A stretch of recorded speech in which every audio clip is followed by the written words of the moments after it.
नमस्कार। आज हमारे साथ बिहार राज्य मध्याह्न भोजन रसोइया संघ के अध्यक्ष अनीता जी हैं। आइए इनके बारे में और इनके संगठन के बारे में जानते हैं कि ये लोग कैसे एक छोटे से जो निम्न वर्ग के लोग हैं रसोइया, उनके लिए दिनों रात मेहनत करते हैं। तो आइए इनसे इनका परिचय जानते हैं। नमस्कार मैडम, सबसे पहले आप अपना परिचय हमारे दर्शकों को दीजिए। बिहार राज्य मध्याह्न भोजन रसोइया संघ के प्रदेश अध्यक्ष अनीता देवी गोपालगंज से हूँ। मैं आपके चैनल के माध्यम से बता देना चाहती हूँ कि आज मेरे बिहार राज्य मध्याह्न भोजन रसोइया संघ जो चल रहा है, आज जो महिला हैं हमारे जो विद्यालय में खाना बनाती हैं, उन लोग के लिए मैं मेहनत इसलिए कड़ी मेहनत करती हूँ कि जो गरीब कर्मी है उसको देखने वाला सब लोग नहीं होता है। आज एक महिला होकर के महिला के लिए मैं अपना जान तान लगाई हुई हूँ और बार बार मैं सरकार से अनुरोध करती हूँ कि सबको तो देखा जा रहा है लेकिन गरीब को देखा जाए। इतना दिन से हमारी बहनें 16 से 50 रुपया में काम कर रही थी और आज 2025 में उन लोग का दुगुना पेमेंट बढ़ा है, जिसमें शिक्षा मंत्री सुनील कुमार जी का बहुत बड़ा भागीदारी रहा है। और मैं बार बार जा कर के मिली हूँ, तो जा कर के आज यहाँ 2025 में हमारे 3300 रुपया जो बहने के हुआ है, इसमें मैं धन्यवाद देती हूँ सरकार को भी और सुनील कुमार जी को भी।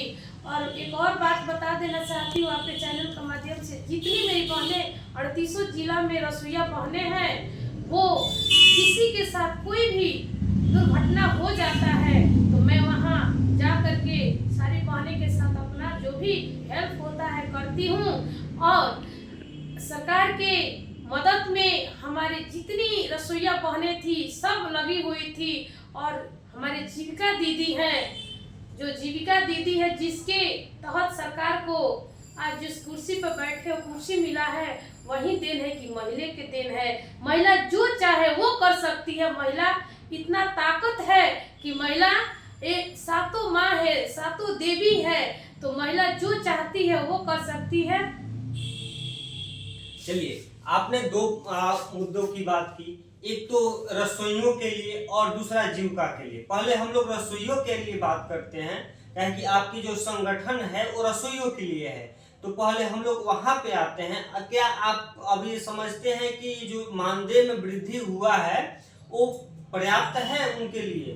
नहीं, पर्याप्त नहीं है, लेकिन अभी जो हुआ है उस पे तो निर्भर है। लेकिन आगे में हम सरकार से अनुरोध कर रहे हैं, बार बार अब मिलेंगे भी, मिलते जा रही हूँ कि आगे में कम से कम 12 महीना के कर दिया जाए। और जो भी लगे सरकार के कि इन लोग का इतना में बच्चे पढ़ाई लिखाई सब हो सकता है, उतना अपने माध्यम से करें। चलिए, इनका ये मोटे तौर पे कहना ये है कि सरकार को कम से कम उन रसोइयों का मानदेय उतना कर देना चाहिए जिनसे उनके परिवार में वो अपने परिवार को सही से चला सके, ताकि सबकी जरूरतों को पूरा किया जा सके। इस पे हमारे जो बिहार सरकार से मैं पर्सनली भी रिक्वेस्ट करता हूं कि सर इस पे थोड़ा ध्यान दिया जाए और उनकी मानदेय बढ़ाई जाए। मैडम, दूसरा आपने जीविका को लेकर के बोला। हमारे मुख्यमंत्री जी एक महिला को जीविका दीदी के नाम से बुलाते हैं, तो आप उसके में भी हैं और उसके बारे में भी आपने बताया कि जीविका दीदी कैसी हैं लेकिन आपको मैं बता देना चाहता हूं कि उनकी भी मानदेय 11 महीने की ही मिलती है। उसके बारे में क्या कहिएगा? देखिए, सबसे पहले ये बात है कि जो हमारे मुख्यमंत्री नीतीश कुमार जी हैं, वो महिला जीविका के तहत पर जी रहे हैं और हम लोग जिला रहे हैं। ऐसा नहीं है, उन्हीं का दिन है कि आज जीविका चल रहा है। लेकिन चलने का तो ये बात नहीं है कि जो जीविका दीदी का जो मानदेय मिलता है, जो सीएम दीदी हैं, जो 12, 15, 18 समूह चलाती हैं, वो भीख मांगा के जैसे भीख मांगना पड़ता है मानदेय में।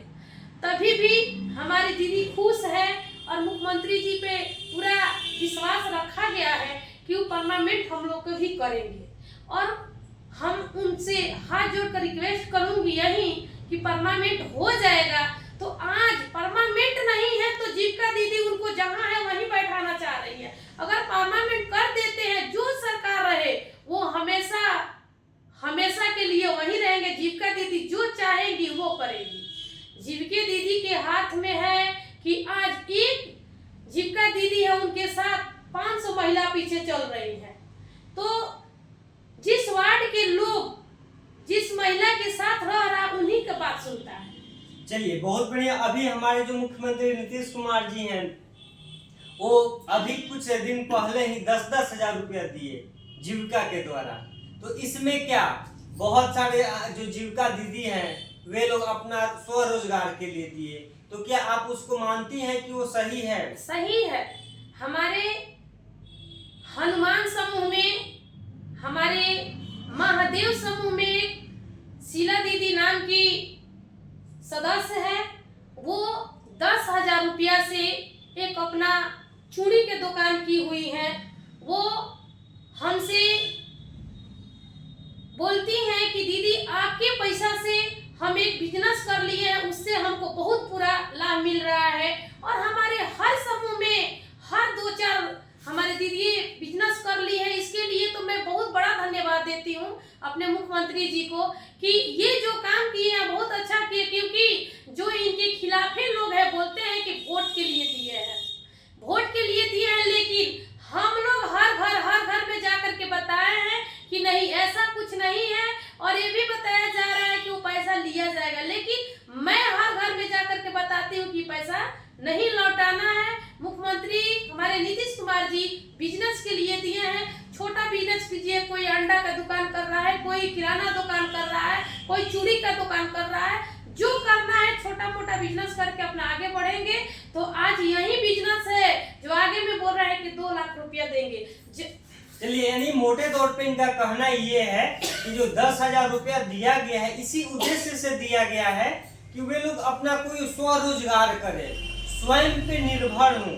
और हमारी महिलाएं जो हैं वो सिर्फ चूल्हे बर्तन तक न रहें, यानी घर से बाहर निकल के वे लोग अपने खुद के पैरों पे खड़े रहें। चलिए मैडम, बहुत बहुत धन्यवाद आपका। आगे फिर आपसे मिलेंगे। नमस्कार।